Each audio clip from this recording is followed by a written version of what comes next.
Assalamualaikum warahmatullahi wabarakatuh. Kembali bersama saya Subnu Arif dan Manusia Merdeka Bung Said Didu.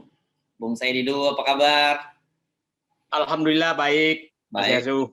Ya, ini udah akhir pekan, tapi saya kira sekarang yang sedang ramai adalah ternyata diam-diam DPR dan Menteri Kementerian Keuangan sudah sepakat untuk mengajukan revisi undang RU pajak nih. Dan salah satunya yang saya kira banyak disoroti berkaitan dengan teks amnesti jilid 2 gitu ya. Namanya orang sekali diampuni, rupanya tidak ada yang minta ampun, disuruh minta ampun lagi. Gitu ya Bang Said. Kan kita tahu teks amnesti jilid pertama sendiri dinilai tidak sukses. Jadi bagaimana mungkin sebuah program yang tidak sukses diulang kembali gitu. Jadi saya pikir ini adalah tindak lanjut dari pernyataan Bu Menkeu Sri Mulyani beberapa waktu lalu bahwa utang hanya bisa dibayar kalau rakyat taat pajak, membayar pajak. Itu tindak lanjutnya. Jadi sepertinya ini maka dibikinlah undang-undang untuk menarik pajak kepada rakyat. Itu kira-kira intinya. Nah, yang menarik adalah bahwa sepertinya ada dua yang kontradiksi di dalam, menurut saya itu adalah memperluas pajak, memperluas objek pajak, tapi mengampuni pajak. Jadi ada dua yang kontradiksi. Jadi, nah, memperluas pajak itu saya pikir berkali-kali menjadi isu tentang penggunaan pemungutan pajak terhadap pajak pertambahan nilai PPN untuk sembako. Nah, kelihatannya ini jalan semua, tidak ada, ya saya pikir sudah terbiasa sih. Jadi sudah terbiasa bahwa suara rakyat abaikan saja, dia tidak bisa ngapa-ngapain. Ya kita berkali-kali ngadakan menyaksikan hal tersebut. Teks amnesti, cipta kerja, undang-undang cipta kerja yang dibahas juga secara maraton tanpa ada yang dengan protes rakyat tapi diabaikan. Undang-undang tentang pelemahan KPK juga hal yang sama. Kemudian undang-undang revisi undang-undang Minerba juga dilakukan hal yang sama.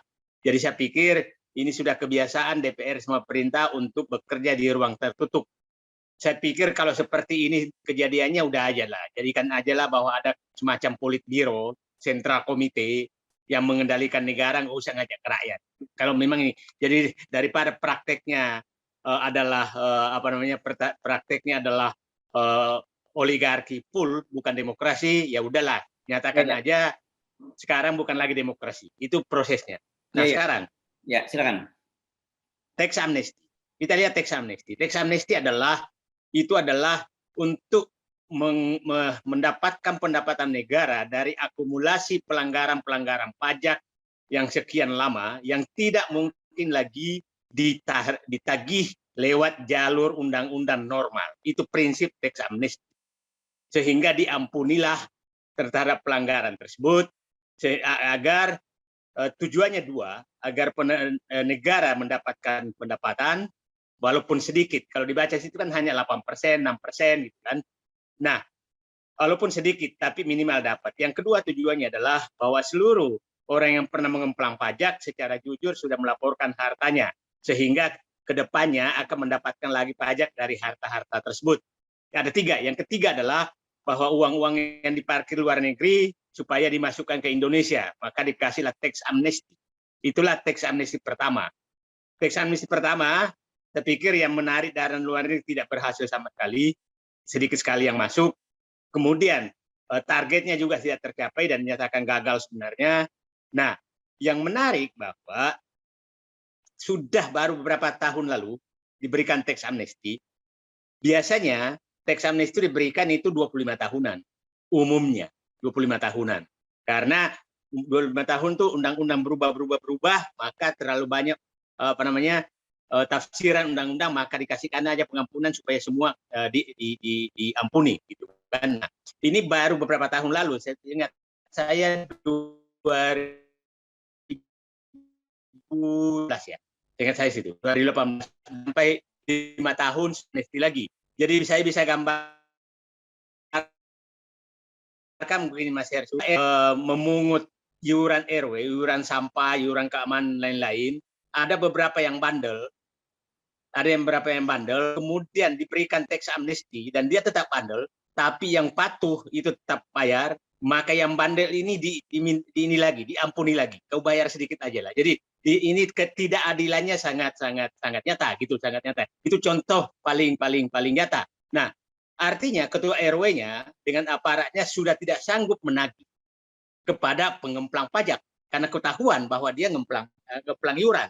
Nah, jadi tax amnesty ini saya pikir adalah proklamasi. Ada dua yang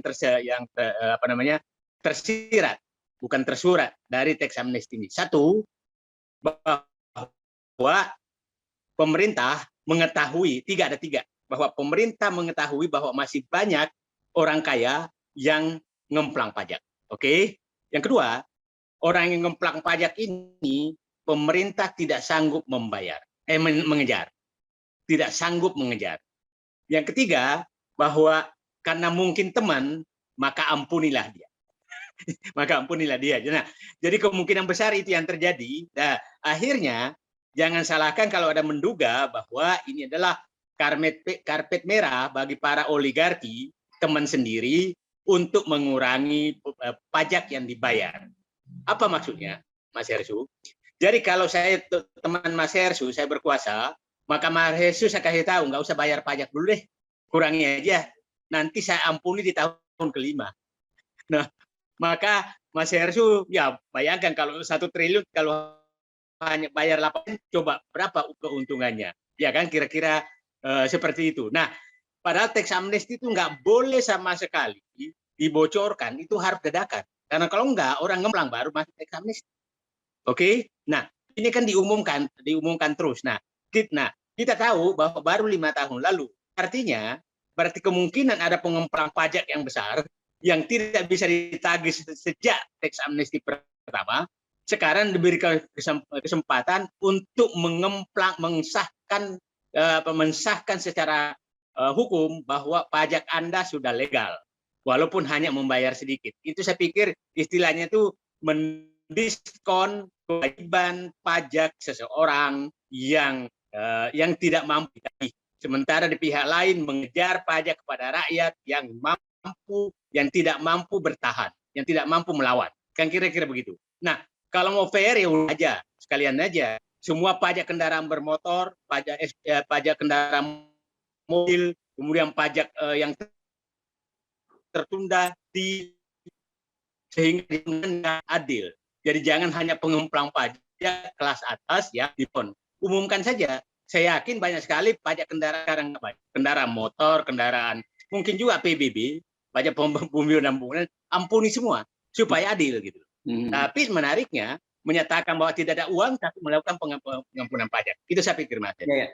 Oke, tapi itu dari sisi kepentingan para pengemplang pajak ya. Tapi dari sisi pemerintah, undang-undang pajak yang baru ini dan kemudian perluasan wajib pajak dan sebagainya, bukankah ini semakin mengkonfirmasi bahwa kantong atau pundi-pundi pemerintah itu mulai kosong gitu. Jadi segala macam cara ditempuh.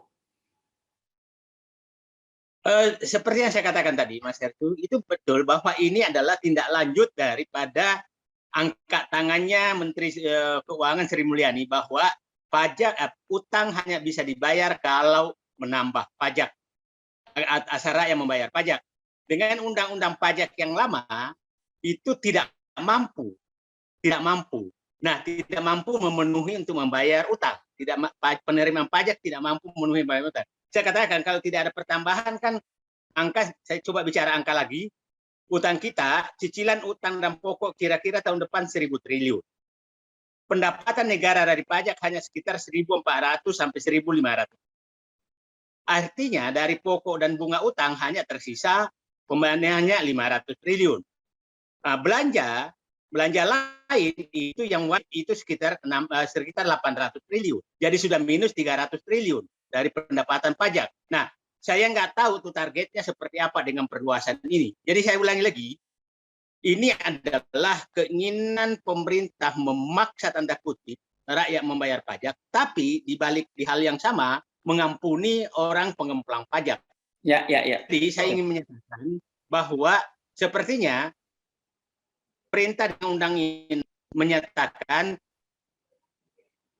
kami hanya ini analisis kami hanya mampu wajib pajak yang tidak punya kekuatan lobby.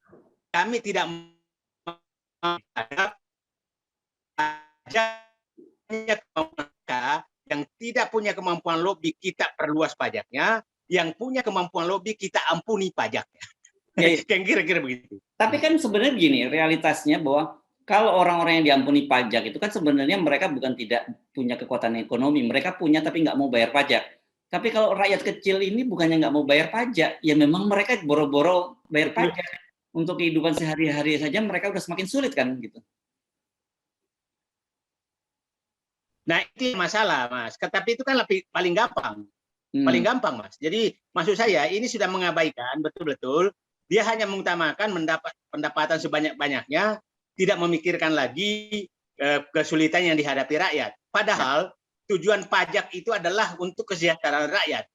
Bukan pajak tujuannya adalah memberatkan rakyat gitu loh. Ini kan udah terbalik. Ya. Oke. Nah, dalam ini kan jadi paradok ya yang situasi semacam ini. Gimana? Paradok situasinya ya. Jadi ini semacam paradok itu kita melihat kan.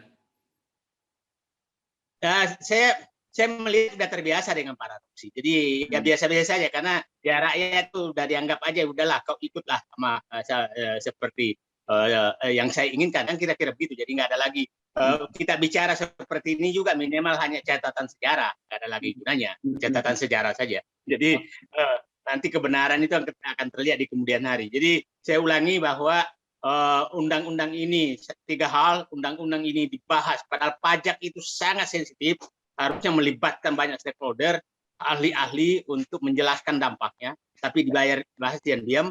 Di dalam undang-undang pajak ini ternyata teks amnesti masuk dengan perluasan pajak, tetapi saya yakin akan muncul bantahan-bantahan dengan pembenaran yang itu biasa saja.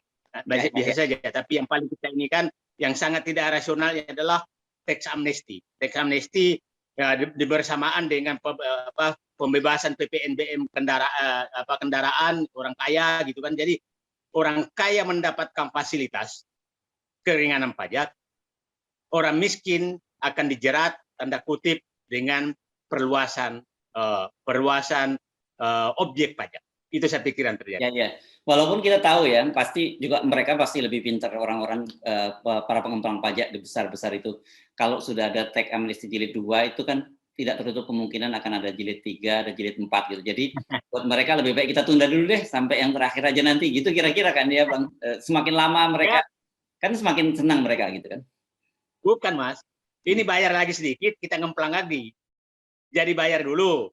Nah, nanti ngemplang lagi, tunggu lagi teks amnesti berikutnya. Maka kalau targetnya di orang kaya 100, maka kalau ini kan 8% ya udahlah tinggal 10% aja. Ya kira-kira begitu yang akan terjadi gitu. Oke. Baik, terima kasih Bang Saidido. Assalamualaikum warahmatullahi wabarakatuh. Waalaikumsalam warahmatullahi wabarakatuh.